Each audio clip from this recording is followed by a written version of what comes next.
Voilà, mes amis, on va commencer donc notre Zoom avec mes amis, mes grands amis et mes élèves africains. Il y a 3000 ans, qu'est-ce qu'a fait Sancheriv? Il a voulu détruire les grandes puissances. Et l'une des grandes puissances était l'Égypte. L'Égypte qui était habitée uniquement par des personnes de couleur noire. Encore une fois, quand Yaakov est descendu avec sa famille en Égypte, et quand le peuple juif est né à partir de l'Égypte, c'était tous des Noirs là-bas.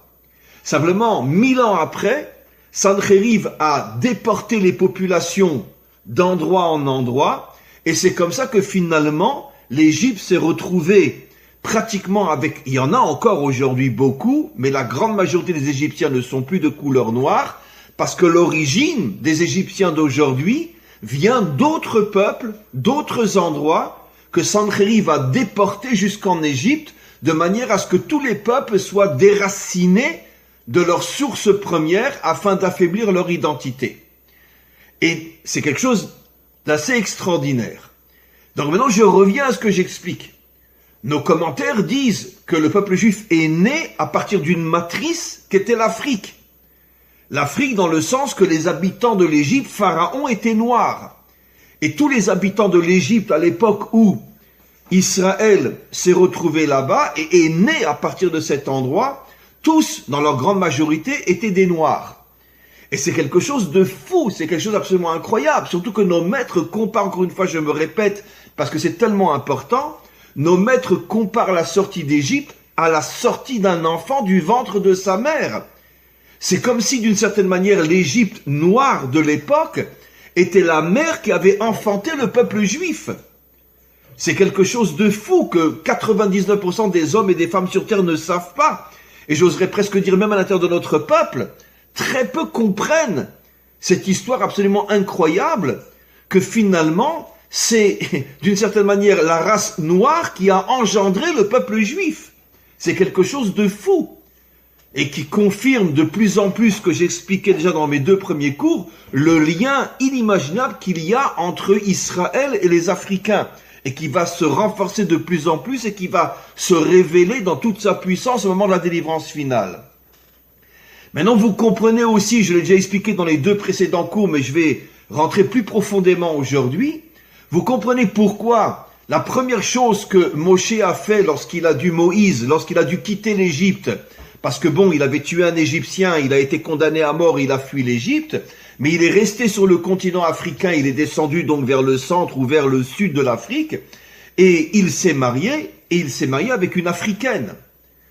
Donc sa première épouse, après il a épousé Tzipora, qui était elle, ce qui correspond aujourd'hui à l'Arabie Saoudite, la fille de Jéthro, mais sa première épouse qui l'a accompagnée jusqu'à la fin de sa vie était une Africaine.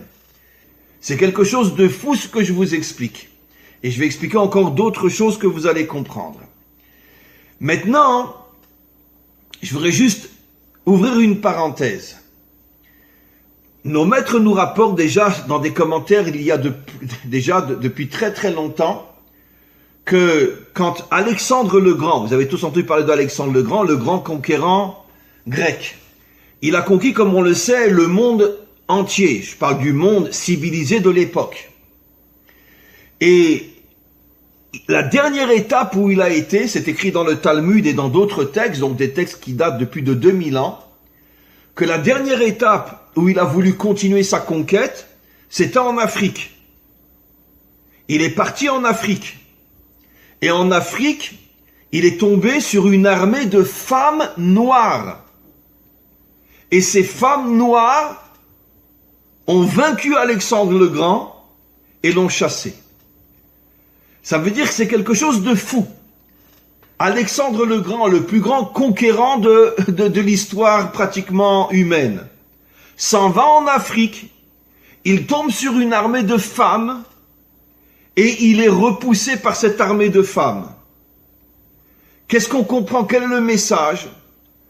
Et je vais expliquer dans quelques instants malheureusement, ce qui s'est passé après en Afrique, c'est que nos maîtres nous expliquent depuis plus de 200 ans, depuis plus de 2000 ans, qu'au départ, le peuple africain était tellement fort sur le plan physique que même des femmes africaines sont arrivées à repousser l'armée d'Alexandre le Grand. La seule armée qui a vaincu Alexandre. Ça ne s'était jamais passé nulle part ailleurs. Partout où Alexandre allait, il gagnait. Maintenant, donnons un exemple simple aussi. Sur le plan sportif, les plus grands athlètes dans le monde, c'est sûr qu'il y a des blancs, des jaunes aussi. Mais parmi, on pourrait dire, la première ligne des puissants athlètes, que ce soit en boxe, que ce soit en course, que ce soit dans tout ce qui est l'athlétisme, etc., ce sont quand même des Noirs. On voit que les Noirs ont une puissance physique inimaginable, surtout dans le domaine de la boxe. Tous les champions de boxe mondiale, pratiquement à une ou deux exceptions près, sont des Noirs. On a eu, comment s'appelle-t-il je me rappelle plus son nom, enfin bon, vous me comprenez, Casley, je sais plus comment son nom, là en ce moment il y en a un autre aussi en Amérique, je me rappelle plus son nom, mais enfin vous savez mieux que moi.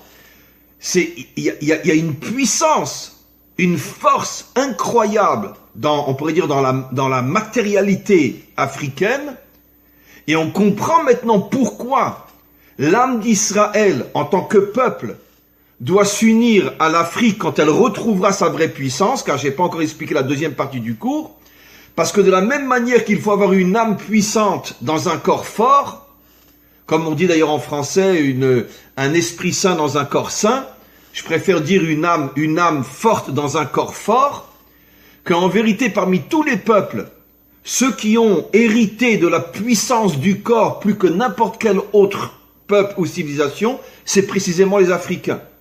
Et c'est la raison pour laquelle, au moment de la délivrance finale, la puissance de l'âme d'Israël va s'unir à la puissance, on pourrait dire, de la réalité matérielle, corporelle de l'Afrique. Et ensemble, ça va donner une civilisation avec une puissance inimaginable qui pourra vaincre le mal, repousser le mal et installer le bien dans ce monde.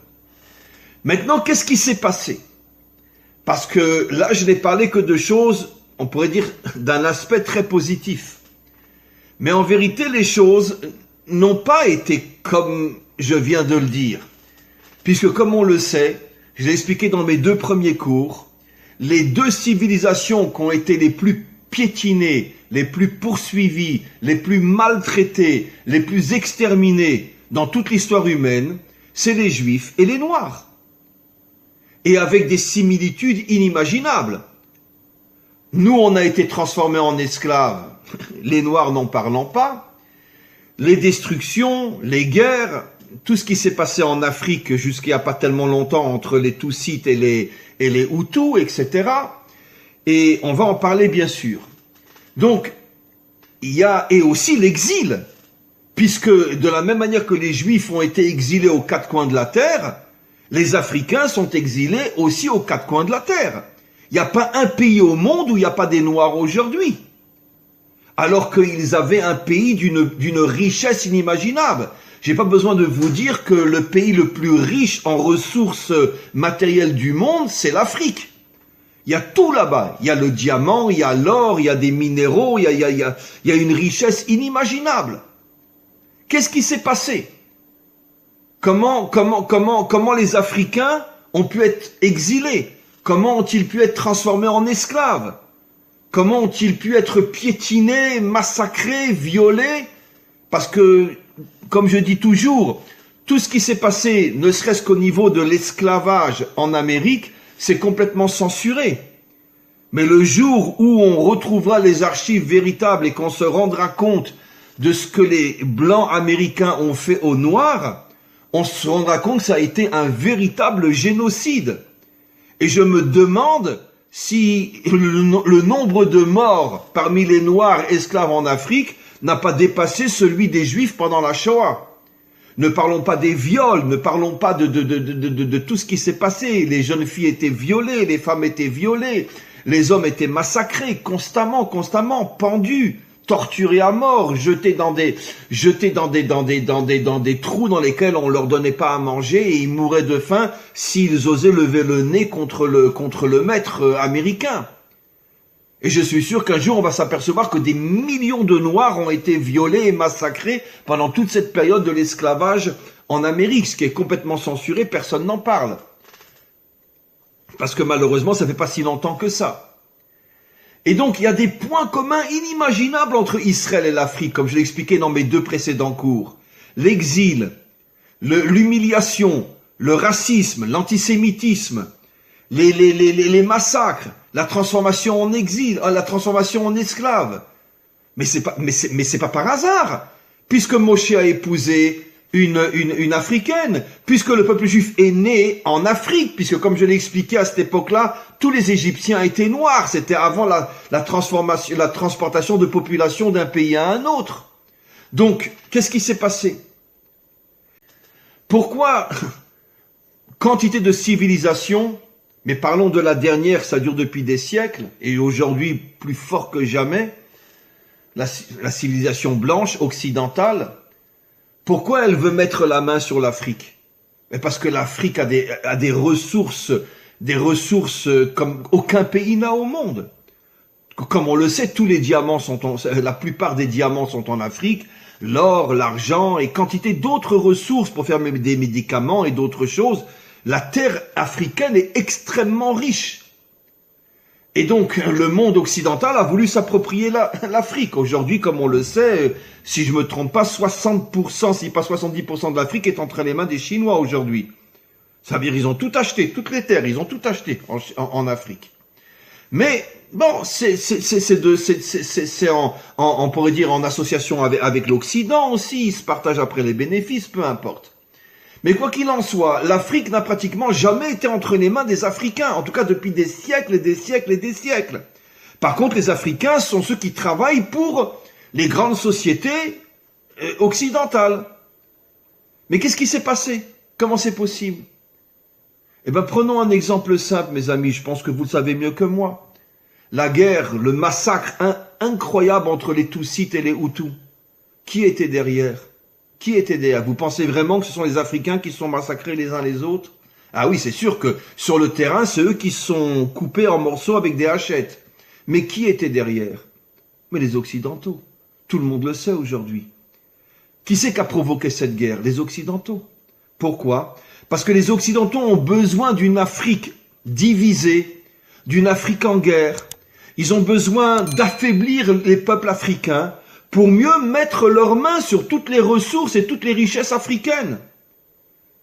Et donc, c'est évident que c'était les Occidentaux qui ont provoqué cette guerre entre les Tutsites et les Hutus. Et combien d'autres génocides qu'il y a eu dans l'histoire entre les Africains eux-mêmes. Pourquoi? Mais c'est très facile à comprendre. Vous croyez que les chefs Tutsites ou les chefs Hutus, par qui ils étaient payés? Qui leur a ouvert des comptes en banque dans lesquels ils ont mis des millions? Les Occidentaux, évidemment. Et aujourd'hui, il y a beaucoup moins de dictateurs, c'est vrai, en Afrique. Mais pendant des siècles, vous le savez tous et toutes, l'Afrique était remplie de dictateurs. Par qui ils étaient financés, par qui ils étaient payés? Mais par les Occidentaux. Et pourquoi? Dans le but d'affaiblir les peuples africains. Et pourquoi? Dans le but de les affaiblir afin de pouvoir après piquer, prendre toutes leurs ressources. Et on sait très bien, et vous le savez sans doute mieux que moi, qu'à chaque fois qu'on expérimente un nouveau vaccin dans l'OMS, d'accord, qui c'est qu'on prend comme cobaye? On va trouver un village perdu en Afrique, on leur apporte de la nourriture, on leur apporte de l'argent, et on leur dit, en échange de l'argent qu'on vous donne, essayez le vaccin, la moitié disparaissent, et puis comme ça, on expérimente sur les Africains, on expérimente tous les nouveaux médicaments. C'est la grande ressource de cobayes du monde occidental. Ça veut dire que qu'est-ce qui s'est passé avec les Africains? Exactement la même chose qui se passe avec les Juifs. On les infiltre de l'intérieur, on paye des gens pour les détruire de l'intérieur, pour les affaiblir, et comme ça on leur pique toutes leurs ressources. C'est la meilleure manière de voler quelqu'un, en l'affaiblissant, qu'il n'arrive plus à se protéger, il n'arrive plus à... Et quand l'esclavage a commencé, au tout début de la création de l'Amérique, et qu'ils avaient besoin de gens pour travailler dans tous les champs, etc., Mais c'est quoi? C'est les Blancs, ils sont arrivés, puis ils ont dit aux Noirs, allez, ça y est, devenez nos esclaves. Enfin, qui c'est qui va prendre une chose pareille? Ils ont payé sur place des gens, ils leur ont donné des armes, parce qu'en Afrique, il n'y avait pas de revolver, il n'y avait pas de canon, il n'y avait pas de pistolet.